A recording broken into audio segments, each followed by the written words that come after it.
हाँ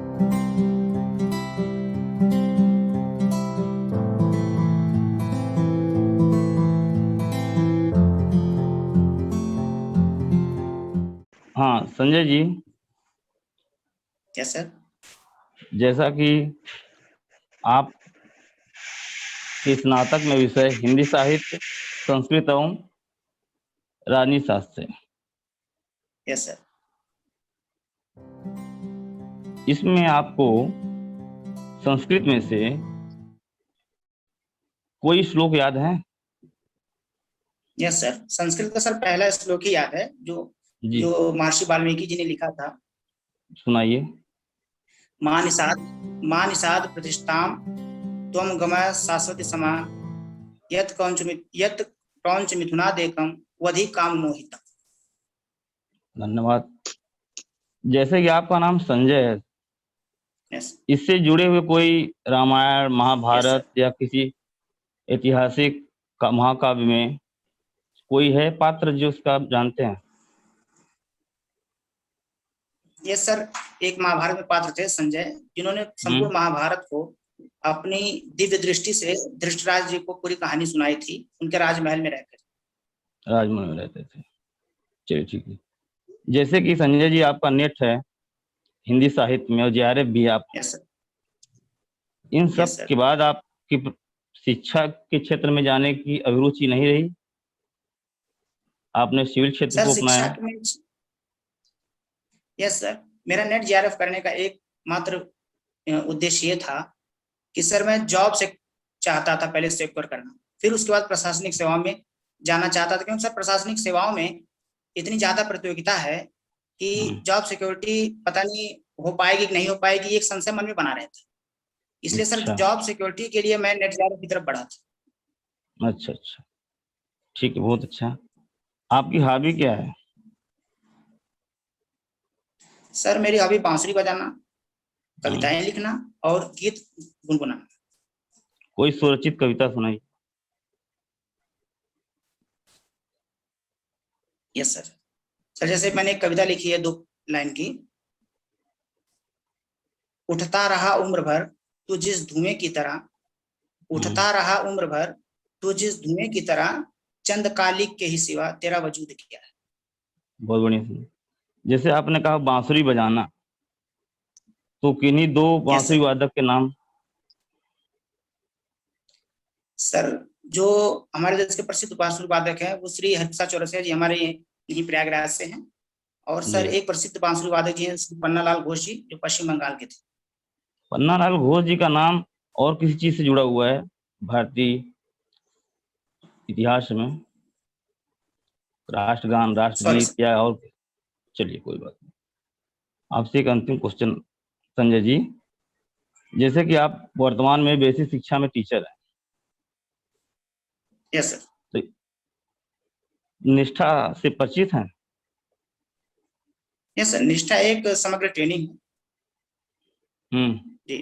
national initiative school for head and teachers holistic advancement, Nishtha का पूरा नाम है। कि सर हम्म। मतलब कि स्कूल के स्तर पर जो शिक्षा व्यवस्था है उसको हम्म। समग्र रूप से एक साथ विकसित लेके चलने का एक प्रोग्राम है, एक ट्रेनिंग है, प्रशिक्षण है, जो सभी अध्यापकों, प्रधानाध्यापकों को दिया गया है। अच्छा, अभी हाल ही में बहुत टीचर द्वारा प्रेरणा का विरोध किया गया, एक प्रेरणा है क्या? सर प्रेरणा एक पोर्टल है, जिस सर हम्म। इसमें बहुत सी चीजें हैं। बच्चों का नामांकन कितना है, बच्चे कितनी मात्रा में बच्चों का एमडीएम में आता है, कितना उनके खाते में कोरोना काल में पैसा गया है। और सर शिक्षक विरोध करने का एक विशेष मुद्दा था कि सर उनको ये मतलब शिक्षकों को ये लगता है कि प्रेरणा पोर्टल डालने से उनकी अटेंडेंस मतलब एक नियत समय में होगी, और उनसे ये समस्याएं आती हैं कि कभी कोई समस्या आ गई कि सर समय से स्कूल नहीं पहुंच पाए, तो उसलिए उनकी एक दिन का वेतन कटने का प्रावधान था, जिसके लिए विरोध अक्सर हुआ। लेकिन सर ऐसा नहीं है, प्रेरणा पोर्टल बहुत अच्छी चीज है और इससे बहुत सहायता भी मिलती है, सब चीजें एक जगह विद्यालय की। अच्छा अच्छा, तो आपकी निगाह में प्रेरणा पोर्टल अच्छी चीज है? Yes sir. ठीक है राज जी। ठीक है Lakshmi sir. Sanjay ji, yes sir. अभी यूपी में इलेक्शन होने वाले हैं जी और इसके परिप्रेक्ष्य में आचार संहिता जो होती है यस उसका सर। क्या महत्व होता है, क्यों लगाई जाती है आचार संहिता? आचार संहिता का सर जहाँ तक मुझे पता है कि सर आचार संहिता जो एक चुनावी मापदंड होते हैं कि जो प्रत्याशी चुनाव में हैं वो वोटरों को बहुत ज्यादा प्रभावित ना कर पाए, चुनावी खर्च निर्धारित हों और चुनाव शांतिपूर्वक संपन्न हो, इसीलिए सर आचार संहिता लागू की जाती है। अच्छा अच्छा, अभी मानव विकास सूचकांक के कौन कौन से आधार होते हैं, इसके बेस क्या है? सर मानव विकास सूचकांक के 3 आधार। पहला आधार सर जीवन प्रत्याशा है, दूसरा सर शिक्षा का स्तर है, तीसरा सर प्रति व्यक्ति आय। ओके, भारत की अभी हाल फिलहाल में जो रैंकिंग जारी हुई है उसमें भारत का क्या स्थान है? सर जो अभी प्रेजेंट में रैंकिंग है वो 131 है, भारत की रैंकिंग मानव विकास सूचकांक। ओके, अच्छा, जैसे आप शिक्षक हैं तो जो नई राष्ट्रीय शिक्षा नीति है यस सर। वो इस टाइम पे एजुकेशन को किस तरह से प्रभावित करेगी? आपको क्या लगता है कि क्या इसके पॉजिटिव्स या क्या नेगेटिव्स का क्या क्या दिखता है आपको? सर मुझे लगता है जो नई शिक्षा नीति है ये पुरानी शिक्षा नीति जो 1986 में बनी थी उससे एक बेहतर विकल्प है। सर नई शिक्षा नीति में सबसे अच्छी बात यह है कि बच्चों के अंदर आरंभ से ही कौशल विकास समाहित किया जाएगा, उनको एक कौशल शिक्षा साथ साथ दी जाएगी एकेडमिक के साथ साथ। दूसरी सर इसकी अच्छी बात यह है कि जो उच्च शिक्षा में है, उच्च शिक्षा में पहले क्या होता था कि स्नातक जब तक 3 साल या 4 साल नहीं होता था तो व्यक्ति अगर बीच में ड्रॉप आउट कर देता था 1 साल 2 साल, उस शिक्षा का उसका कोई महत्व नहीं रहता था। लेकिन इस नए शिक्षा नीति में अगर स्टूडेंट 1 साल करता है तो उसको डिप्लोमा, 2 साल करता है तो उसको प्रमाण पत्र, 3 साल करता है तो डिग्री प्रमाण पत्र उसको मिलता है। मतलब उसका किसी भी वर्ष उसकी शिक्षा व्यर्थ नहीं जाएगी। इसकी एक बात और है। इसके सर कुछ निगेटिव पॉइंट भी है। नई शिक्षा नीति में सर व्यय बहुत ज्यादा है, क्योंकि शिक्षा को कौशल विकास से जोड़ने के लिए हमारे पास उतने बुनियादी संरचना है नहीं, उसके लिए बजट की आवश्यकता है।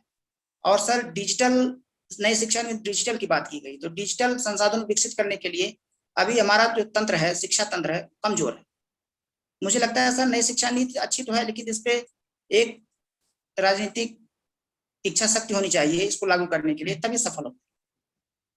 ओके, अभी हाल फिलहाल में आपने सुएज नहर का काफी नाम सुना होगा। वो एक, उसमें एक जहाज फंस गया, मालवाहक पोत फंस गया उसमें। उस जहाज का क्या नाम है, आपको कुछ पता है?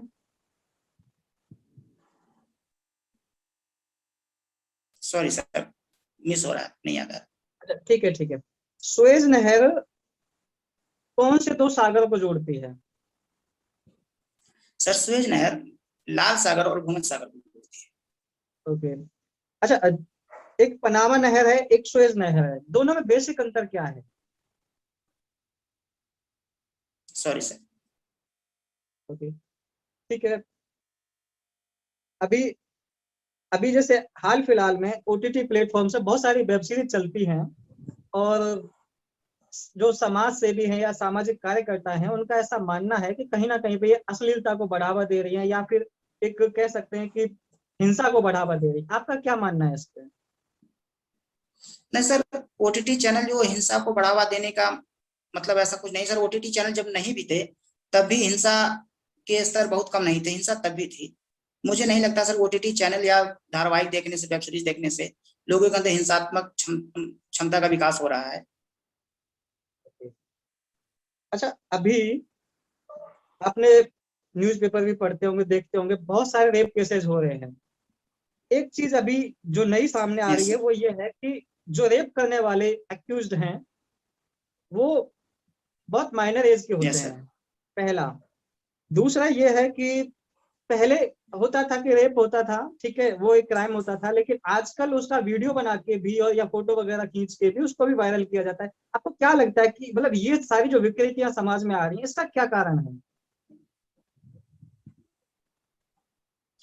सर आपके मतलब आपने कहा कि सर जो कम एज के लड़के जो रेप करते हैं वो सर आज के आज के समय में सेक्स एक व्यापार हो गया है, और इसकी सबसे बड़ी बात इंटरनेट की पहुंच और इंटरनेट पर उपलब्ध अश्लील सामग्री। और सर सेक्स को लेकर आदमी अपने तत्व को भी स्थापित करना चाहता है, इसलिए सर वो वीडियो बनाता है और उसका मिसयूज करता है, ब्लैकमेल करता है कि आगे भी उस व्यक्ति या जो भी महिला है उनके साथ ऐसी स्थितियां बनाई जाएं।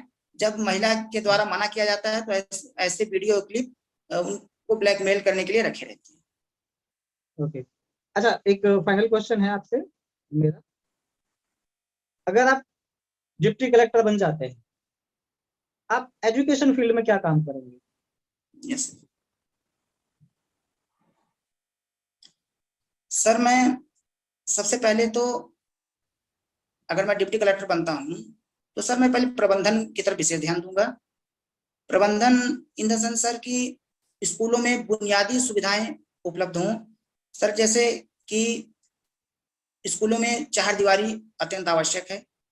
चारदीवारी ना होने से वहाँ नलकूप तो मतलब नलकूप क्षतिग्रस्त होता है, दरवाजे क्षतिग्रस्त हो जाते हैं सर, ये देखने में आया, कभी कुर्सियां भी चोरी हो जाती हैं, ऐसा देखने में आया। दूसरी बात सर, मैं एक स्कीम सोचा हूँ कि हर हर क्लास को हर टीचर को एक क्लास एडॉप्ट करने के लिए योजना बनानी चाहिए कि वो किसी भी क्लास में पढ़ाए, लेकिन एक क्लास उनको एडॉप्ट करना चाहिए। उस क्लास की सभी जो समस्याएं हैं वो उनके उत्तरदायित्व के अंदर आनी चाहिए और उसको वो सुलझाएं और प्रत्येक बच्चों को विशेष रूप से ध्यान दें। चलिए ठीक है संजय जी। विकास जी आप अब देखिए। ठीक है संजय जी, चूंकि आपका हिंदी साहित्य रहा है तो मैं एक सवाल थोड़ा सा करंट और से रिलेट पूछना चाह रहा हूँ कि हाल ही में अभी किसी साहित्यकार की 100वीं दिवस मनाया गया, उनका शती जन्म शती जिसे कहते हैं मनाया गया, आप उनको रिकॉल कर सकते हैं क्या? सॉरी सर, याद नहीं आ रहा है। चलिए ठीक है, कोई नहीं। अच्छा, अभी रिसेंटली आपने देखा होगा कि शुरुआत में ब्राजील में, फिर ऑस्ट्रेलिया में, फिर इंडिया में भी अभी क्या कहते हैं अपने हिमाचल प्रदेश में बहुत जगहों पे जंगल में जो आग लग रही है, इस तरह इसकी घटनाएं बहुत सारी हो रही हैं। तो आपको क्या लगता है, क्या पर्टिकुलर रीजन इसकी वजह से है, और क्या सरकार कुछ इस क्षेत्र में सरकार ने उपाय किए हैं, और इससे क्या लॉस हो रहा है, शॉर्ट में बताइएगा।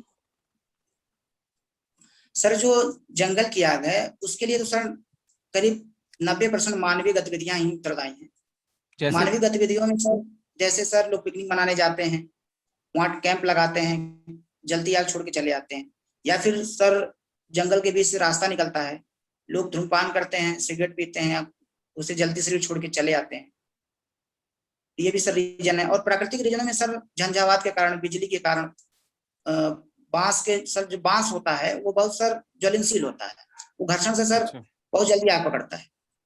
तो मुझे लगता है सर यही सब प्राकृतिक और मानवीय कारण है, और सरकार को सर चाहिए सर। जी जी जी, बताइए बताइए। अब मैं यही कहना चाह रहा था कि अगर आप किसी जैसे समस्तपुर पक्षी विहार सपोज कीजिए, वहां के अगर आप उस क्षेत्र के एसडीएम हैं, और चूंकि वो आपके एज ए एसडीएम वो नहीं आएगा, वो वन विभाग के अंदर में आएगा, स्टिल अगर आपको कुछ उसमें रिकमेंडेशन देनी हो तो आप क्या रिकमेंडेशन देंगे कि किस तरीके से जंगलों की आग से बचा जाए, क्या उपाय होने चाहिए? क्योंकि सरकार जो कर रही है, लेकिन आप अपनी तरफ से क्या उपाय देंगे? सर मेरी तरफ से उपाय होना चाहिए, जो भी वहां पर्यटक आते हैं उनको सख्त हिदायत हो, और एक कठोर कानून का प्रावधान, कठोर दंड का प्रावधान। और सर जो भी वहां कैंपेन करें उनका रजिस्ट्रेशन हो, और ये पता चले कि आग अगर लगती है तो यहाँ कौन लोग ठहरे थे और आग कैसे पकड़ी, तो उनका पूरा उत्तरदायित्व और उनके लिए कठोर प्रावधान किए जाए। ठीक है। अच्छा संजय जी, ग्राम उजाला योजना के बारे में आपको पता है?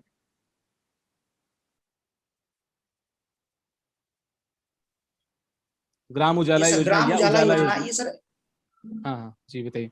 ये सर ये जो पुराने बल्ब हुआ करते थे 100 वाट के, उनकी जगह सर ये एलईडी बल्बों को प्रोत्साहित करने के लिए सरकार की योजना है। अच्छा, जैसे ये बल्ब सर 10 रुपए प्रति 10 रुपए में मिलेंगे। ओके ठीक है ठीक है। ये अभी हाल ही में प्रिज्कर आर्किटेक्चर अवार्ड मिले थे, प्राइज मिले थे, क्या आप बता सकते हैं कि किन लोगों को प्राइज मिले हैं? सर बेस्ट एक्टर का अवार्ड जो है no no, it's Shri Irrfan Khan Pritzker को मिला आर्किटेक्चर, है। No no, Pritzker architecture award की बात कर रहा हूँ मैं, अच्छा बेस्ट एक्टर नहीं। हाँ सॉरी सर, सॉरी ठीक है, मेरी चलिए कोई बात। नहीं। पीएम वाणी के बारे में आपने सुना है सर? Yes sir. क्या है पीएम वाणी? पीएम पीएम वाणी सर एक प्रधानमंत्री जी की योजना है। वाणी मतलब sir wifi access network interface. Okay. Sir इससे पूरे भारत में सर इंटरनेट कनेक्टिविटी बेहतर सुविधा बनाने के लिए वाईफाई उपलब्ध कराने की सरकार की योजना है। अच्छा, इसके गांव साथ में एक दुकानदार, टैगलाइन बहुत फेमस हुई थी कि डिजिटल इंडिया से डिजिटल भारत की ओर। तो हाउ कम, क्या है डिजिटल इंडिया और डिजिटल भारत का डिवाइड क्या है, और कैसे ये डिजिटल इंडिया से भारत की ओर, आपको क्या लगता है कि इसका सिग्निफिकेंस क्या है इस टैगलाइन का? सर इस टैगलाइन का जहां तक मेरी जानकारी है, डिजिटल इंडिया सर, इंडिया का मायने होता है कि जो शहरी इंडिया है, विकसित इंडिया है, उसकी तरफ से डिजिटल भारत की तरफ मतलब गांव की तरफ डिजिटलाइजेशन होना चाहिए और इंटरनेट की पहुंच गांव में घर घर तक होनी चाहिए। मेरा आशा सर यही। बहुत बढ़िया, ठीक है। नेक्स्ट शिवम सर हैं क्या?